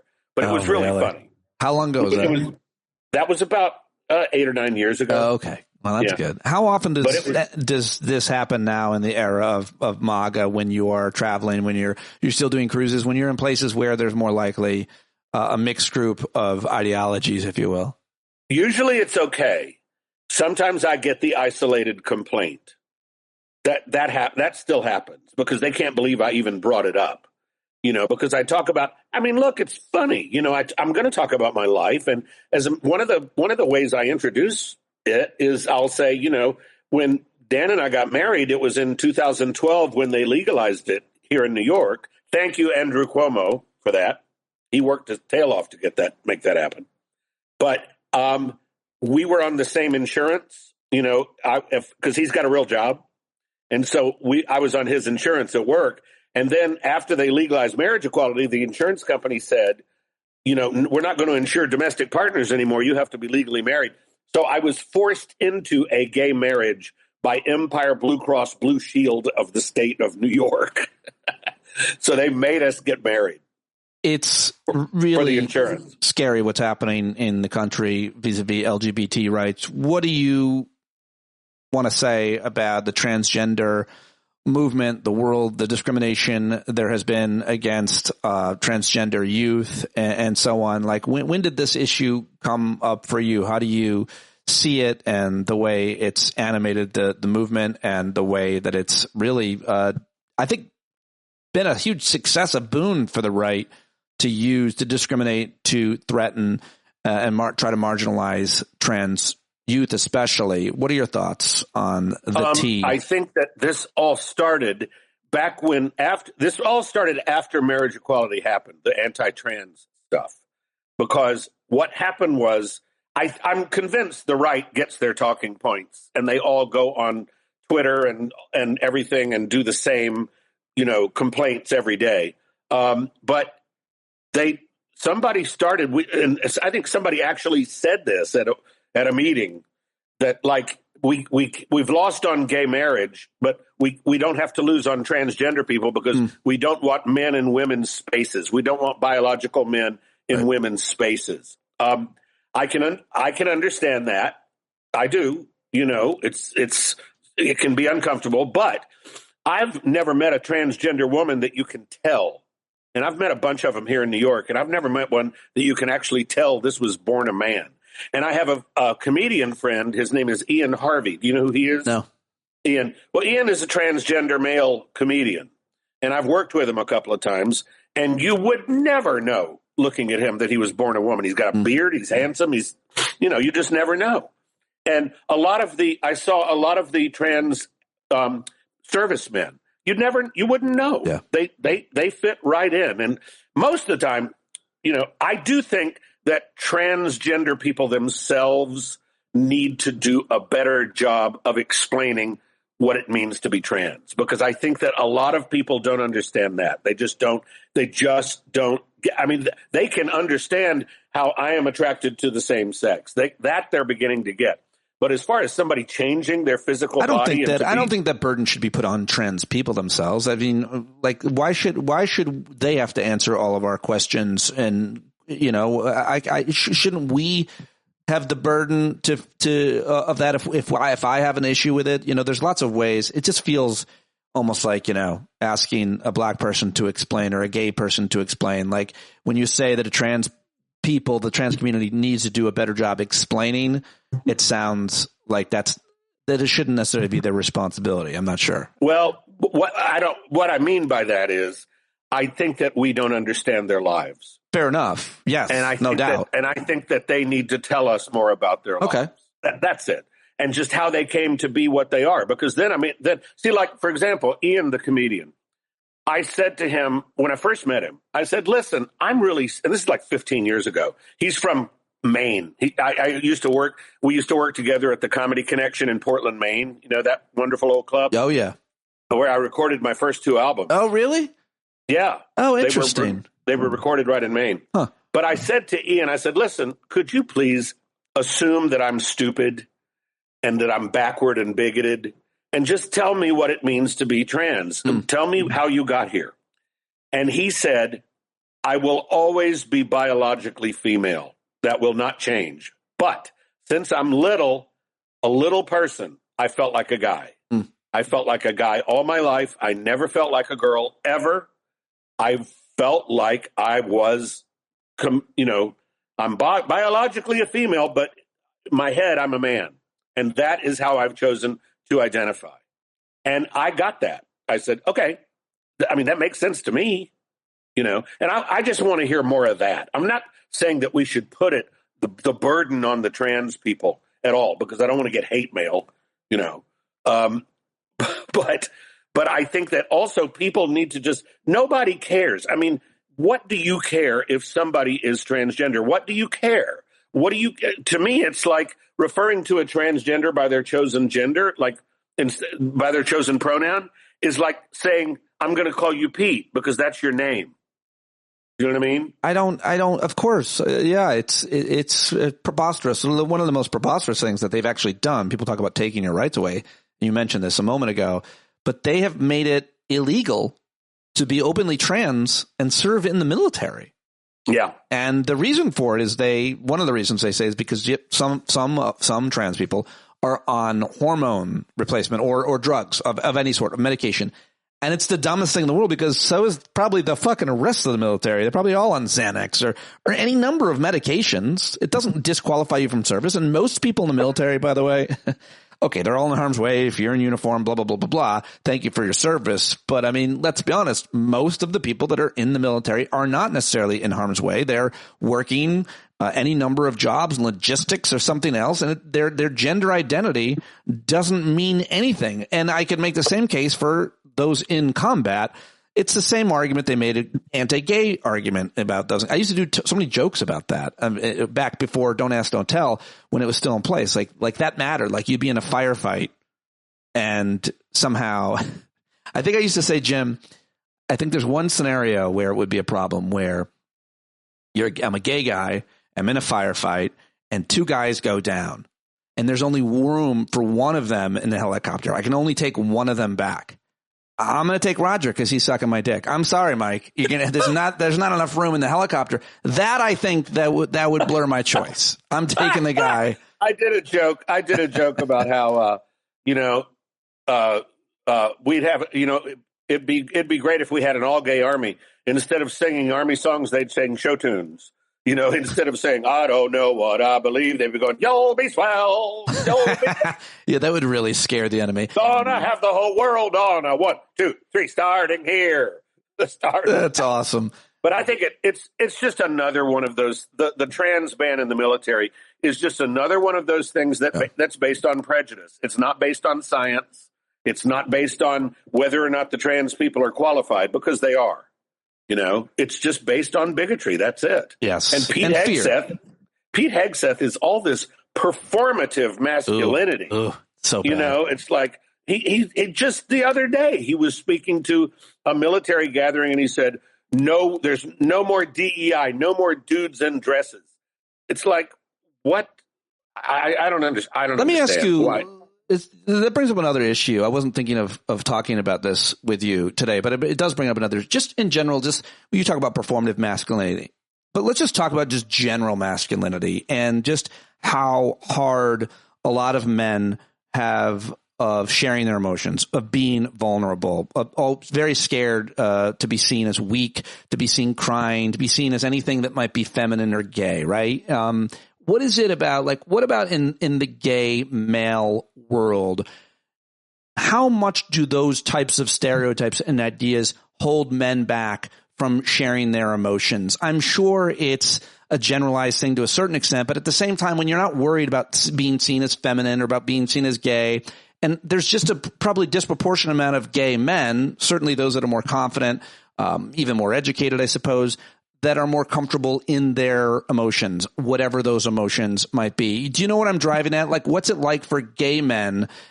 These judgments, these stereotypes. All of us straight guys are always, having a hard time sharing our emotions and having thoughtful conversations with other men and showing weakness and crying and all of that.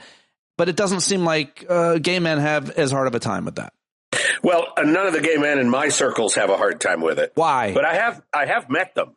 I have so met them. So why don't gay men have that same struggle, sharing their emotions, appearing vulnerable, looking weak? Because they've been through a lot of emotions previously just coming out. You know what I mean? The world has been filled with tearful scenes with the parents, or, tearful scenes with the best friend where they finally admit it to people.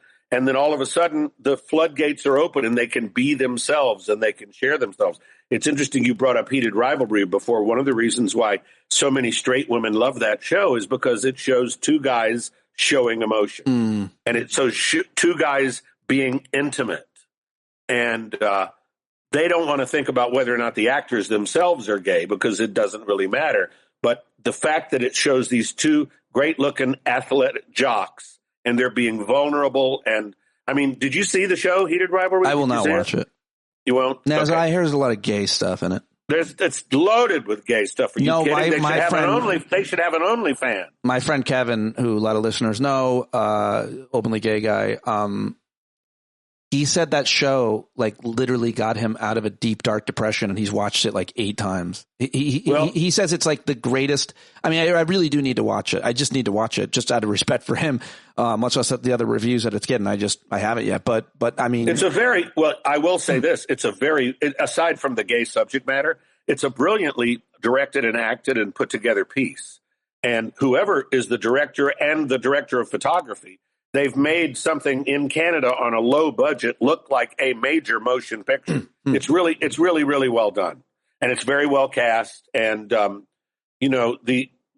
characters are, one of the characters, the Canadian, is very sensitive and quiet. And the Russian is very much like, no, you are mistaken. You know what I mean? He's very much a Russian type. But so getting back to this question, this idea, just, you have a great answer. Gay men have been through a lot and are more comfortable naming their emotion.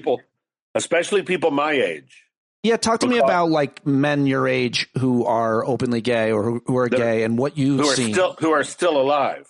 Still gay, too. Still alive. Still alive because we went through the 80s. Yeah.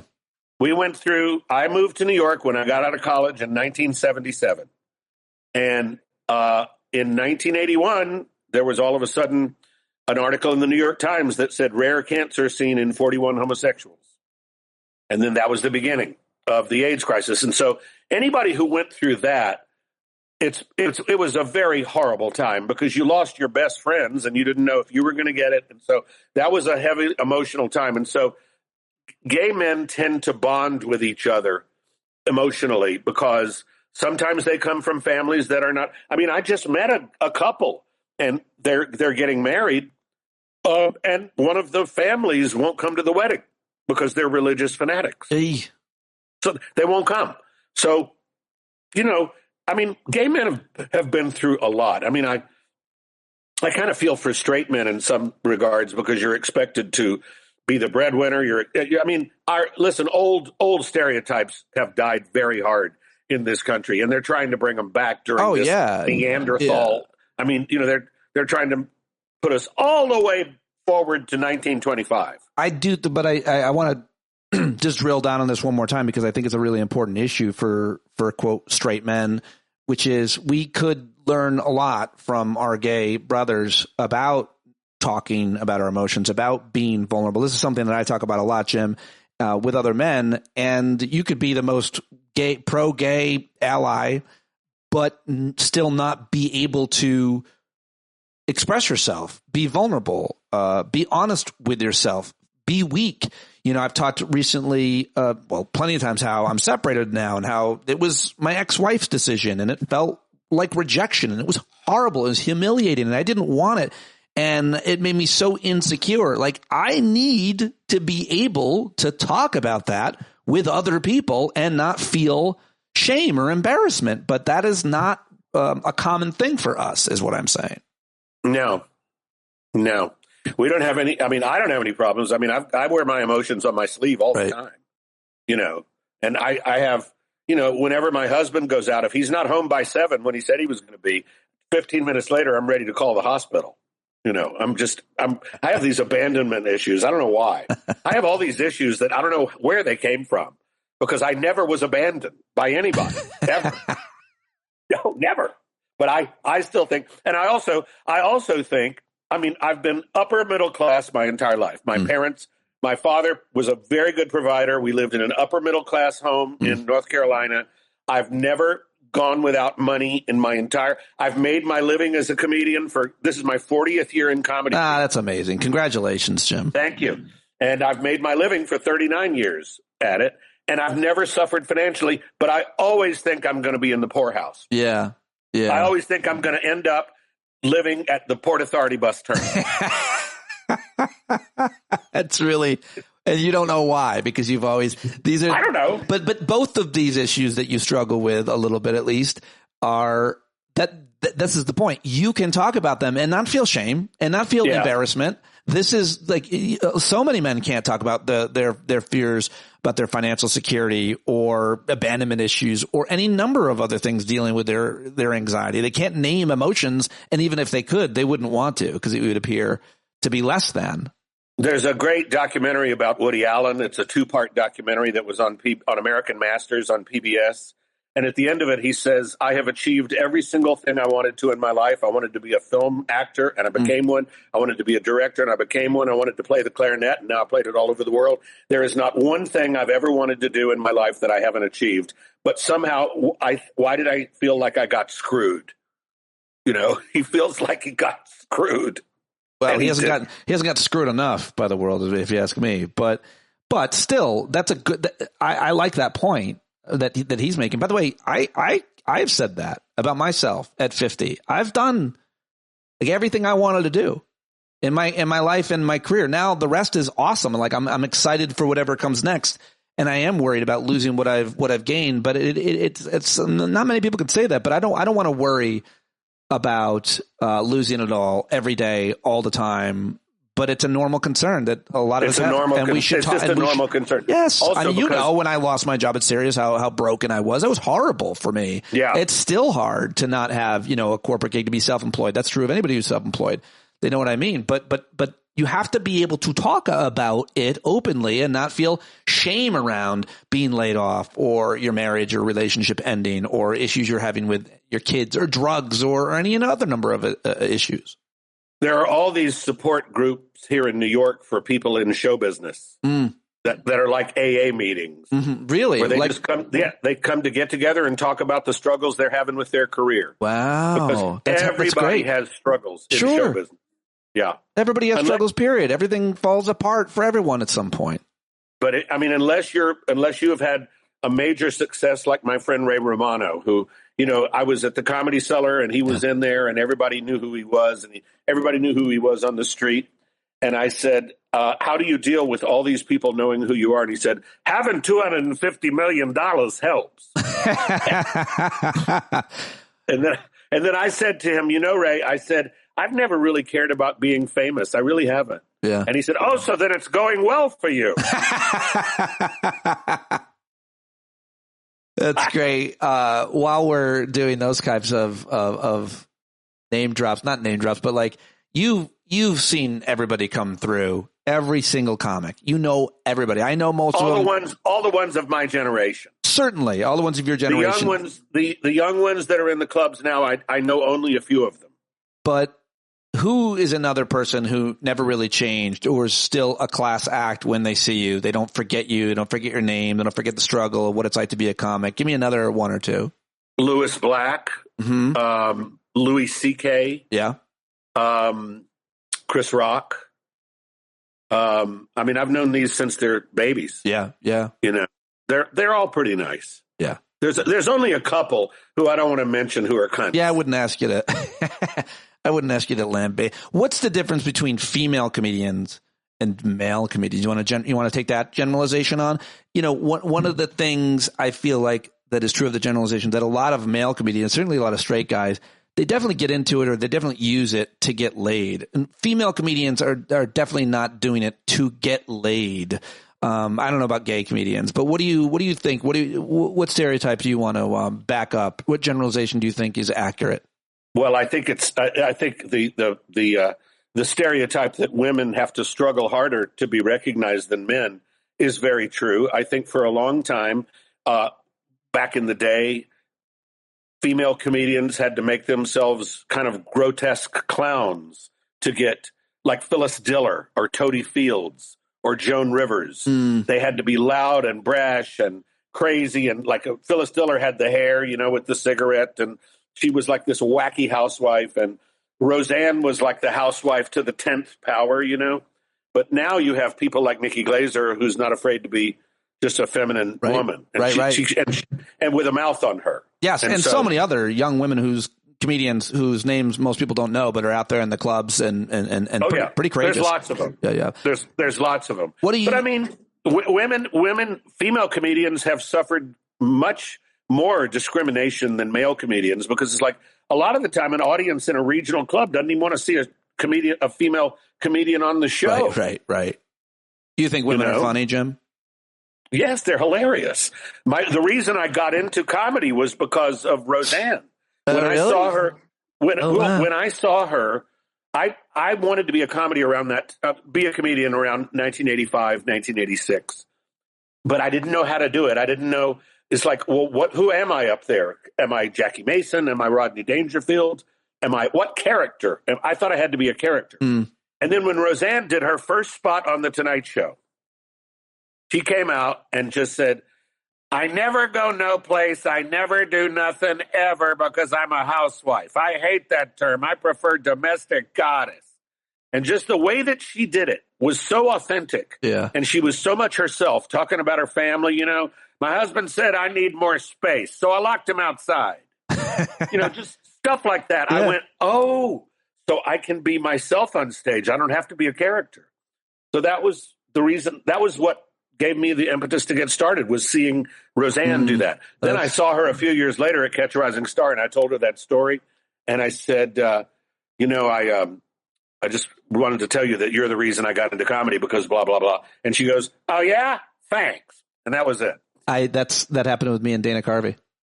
Oh, yeah? Yeah, he was tired. It was at SiriusXM years ago. He was in the lobby. I bumped into him.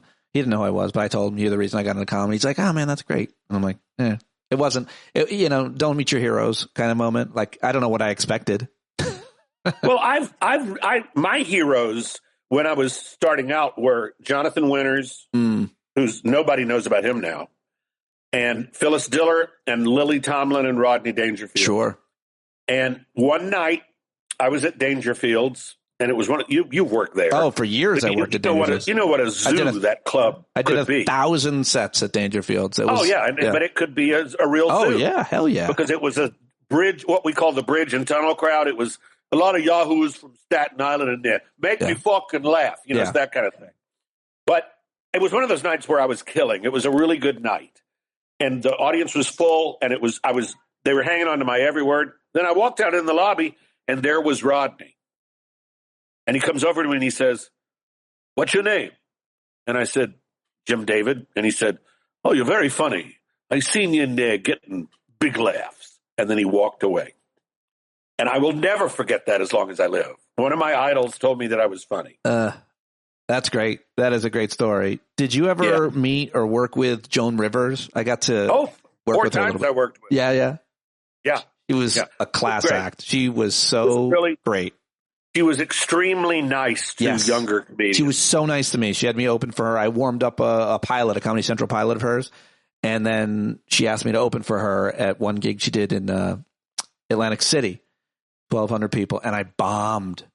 You did? It was like, I bombed because I made fun of George Bush and they didn't like it. They were more conservative, her audience, even though she wasn't. Yeah. And I mean, at least that joke I remember bombing. I remember specifically because the only laugh was her cackle off stage at me bombing. And it felt so good that I just had solidarity with this legend. Let me just ask you this before we wrap up, which is what are you worried about in terms of freedom of speech, in terms of comedians? What happened to Jimmy Kimmel, the attacks on comedians and our ability, or anybody's ability to express themselves anywhere has been pretty scary. How did you see that? How do you see that currently?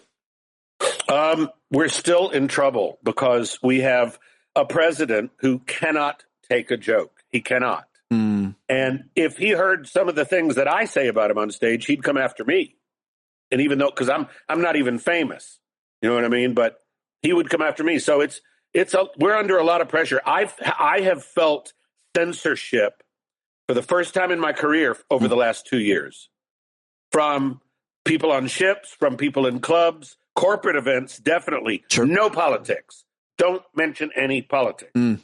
So it's like people don't want to be, because the audience has become so tribal that it's like the country has become. So it's like the country. Yeah. And if you make one joke that they might disagree with, right, they turn on you, and that's it. They don't want to hear any more from you. Like I do a joke about drag queens, and I say, for kids, they're trying to keep drag queens away from kids, and I say, drag queens are not the problem for kids. Guns are the problem. Yeah. No school has ever had an active drag queen drill. It's like, be careful, kids. RuPaul's coming down the hall. Get in the car. But it's like that joke has made some people mad because I actually say guns are the problem. If you, after Charlie Kirk was killed, if you made not only a joke about it, but if you in any way weren't, if you were it's one thing to celebrate somebody being killed, which you should be allowed to do because it's America. And if you want to do that, you should be able to. It's not something I generally choose to do for most people, but just the idea that you would badmouth him, just after he died, a lot of people, of course, criticized him because he was a terrible person and did terrible things. Those people lost their jobs. People lost their jobs. And the vice president encouraged it.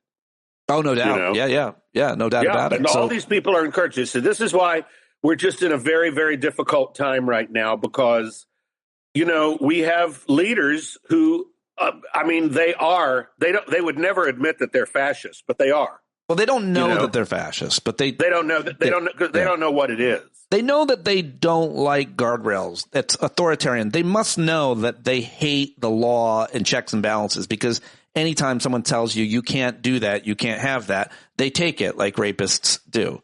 And back to the reason I'm here, That's one of the reasons why they took away the rainbow flag at the Stonewall Monument, because they don't want. Yeah. They want to do everything they can to stamp out gay visibility. But you can't do it. You can't. You to an extent you can, but they always end up. The arrest of Don Lemon, the firing, forced firing of Jimmy Kimmel, the taking of these rainbow flags. There's this thing called the Streisand effect, where Barbra Streisand didn't want Google to show her home on Google Maps or something, and then it just made her home more popular. When you try to obfuscate or hide a thing or take a thing away, it becomes more powerful than ever before. Don Lemon is making way more money the day after he got arrested. 100 million more subscribers the day after. Jimmy Kimmel has way bigger ratings now than he did then. And everybody, all these people have more respect. And taking away the rainbow flag, that the gays are going to do something creative. Especially in New York. Well, tomorrow they're having a big protest over there where the Manhattan Borough president and Congressman Dan Goldman and a bunch of other people, they're going to raise the flag again in an act of civil disobedience. If I feel up to it, I might go over there. I had the great honor of attending the Human Rights Campaign dinner last Saturday night. My friend Matthew Miller is a longtime listener, bought a table and invited me. There were gay people everywhere. And more importantly, and they were in tuxedos. A lot of gay people in tuxedos, a lot of people in drag, a lot of trans people, I'm guessing. I don't know. A lot of lesbians, of course. And then there was me. And I acted really gay the whole time. And I loved it. They had a all-gender restroom, which I thought is always fun to see urinals and see women walking out of stalls and no one gives a shit. Although it makes the lines a little longer for us, so I would like to discriminate more against that idea. But more importantly, the point I'm making about being at that dinner is that is a powerful dinner. Daniel Goldman was there. Don Lemon was there. It was that's a powerful organization, and it's a powerful dinner. It's a powerful movement. The thing about the LGBT movement is there's a lot of very wealthy, influential gay people. And allies to gay people. And so you can't hide that movement. And I think the same thing for the Black liberation movement and the, feminist movement. You can try to stop it, but you can't. You can't stamp out reality. Yes. Well said. I mean, you can arrest people for murder. If we've gotten rights, you can't. It's very hard to take our rights away. That we're the hard fought right. They're doing it. Well, let me tell you something though. They took away Roe v. Wade, and we never thought that would happen. No doubt. I mean, I'm not saying they can't do it. I'm saying it's hard to do, and there are ways to get around it. Once culture has moved on, I think, to a certain extent, it makes it hard. We just have to keep, and I'll do what I can. I mean, I have a very small little platform, and I'll write my jokes, and I'll say what I can from the stage without being preachy, because they didn't come to hear a sermon. They came to hear jokes. That's I'm sure a lot of comedians who the response they get is the audience applauding because they agree with them. Yeah, I hate for that. Sure. Yeah, I hate that. Yeah, no, I know. Don't applaud because you agree with me. And I've even cut lines that got applaud. I know. I've seen you do that. You want to work for it, and that's not what you're there for. You're there to make people laugh, not to make people necessarily. And if I can make a point, we call it sneaking it in the back door, which is ironic. Is that what we call it? Sneak your social comment through the back door. You know what I mean? If you say so. Yeah. But that's what I mean, or in the side door, however you want to call it. Yeah, for sure. You can tell a joke that has a good point to it, but you're not banging them over the head with it, because they're going to forget about it. We're in the boredom killing business. It's like they're there to have a little diversion between cocktails. Did you see there's a few comedians in the Epstein files? I did not know that. Yeah. Because comedian Bobby Slayton, who I'm sure you know, somehow knew Epstein, and he invited, I guess Epstein wanted some comedians to come for a dinner or something, and so he invited, who else was there? Woody Allen, I think, was there, and DiPaolo was there. Nick DiPaolo went to dinner at Epstein's, and he just addressed it. Nick just addressed it, like on social media or on his show. He just went to dinner. He's like, I never went back. Yeah. Nick is, I certainly don't agree with Nick DiPaolo on anything. He's really right wing. I think he's very conspiracy driven, but I don't know. He was never assaulting women that I know of. He said sexist, very sexist things. But he's been in a stable marriage. He always loved his wife. Yeah, his wife is great. I knew his wife. Very attractive. His wife was a big fan of mine. Yeah, she's happily married for years. Yeah. Dedicated to his wife. So I think he was like, I'm getting the fuck out of here. But still, I thought it was funny that comedians went to. Yeah, exactly. Jeffrey Epstein says, all right, Nick. It's a very weird time for freedom of speech. It's a very weird time to be an oppressed minority. It's like, we're just going to have to get through this somehow because they're not stopping, Well, they're trying to throw every monkey wrench in it that they can because they don't like, when people accuse people of being woke, that just means they're upset that they have to share the country with people who are not straight, white, Christian, and preferably male. Well, guess what, Jim? We're not stopping either. No. I've got a special set of skills. I don't actually have. I have you now. I can't. You should not have come back, Obi-Wan. Strike me down now. I'll be more powerful than ever before. I will be more powerful. That's the only impression I can do. Alec Guinness? Obi-Wan. Now, that's a name I haven't heard in a long time. That's all I can do. Jim David, everybody. Where can people find you these days? They can find me on Instagram at Comic Jim David, COMIC, Jim David. Go over and follow Jim, support Jim. If you get an opportunity to see him live, you should. You should go watch his specials, buy his albums. There's two things. They can see my Comedy Central special is currently on Paramount Plus. Ooh. And it's in if you look up Comedy Central Presents, it's in season 4. And then the other thing is that I'm in the documentary that's on Netflix, Outstanding: A Comedy Revolution, which is about the history of a documentary that Wanda Sykes and her partner made. Oh, about great. The history of. Have you seen it? No, I hadn't. I don't even think I knew about that. You've got to watch it if you're a comedian because it's about the history of LGBT comedian.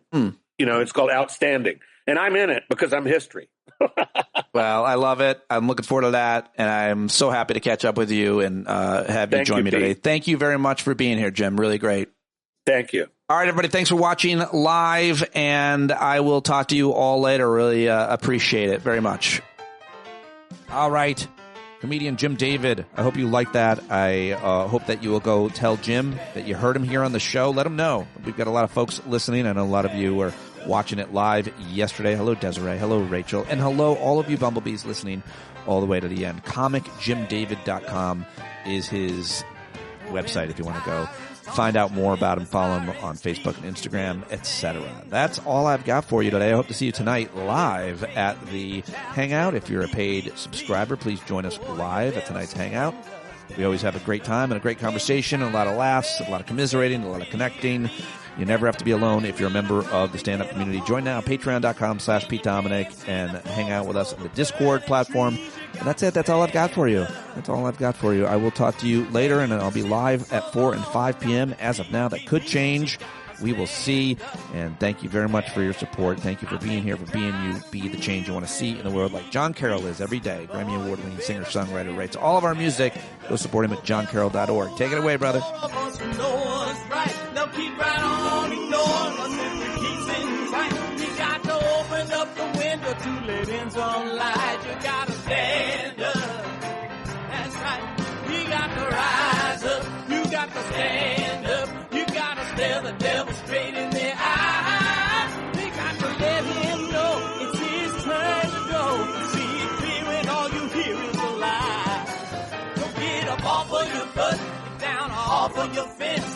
Even if it ain't a very friendly audience, well, they'll begin to listen when you start making sense and you stand up, stand up. No need to point your rifle to defend your town, just stand up, stand up. You know they can't deny you what you're laying down. Oh, you better stand up, stand up. Show your face of every color, yellow, black, red, and brown. She's the place where every lost child will finally be found. There's only one thing to do before we stand our ground, and that's stand up, stand up. Well, the founding fathers saw a land for all. They had to stand up, they had to stand up. They had a keen imagination for a crystal ball, drawing all the plans of the day.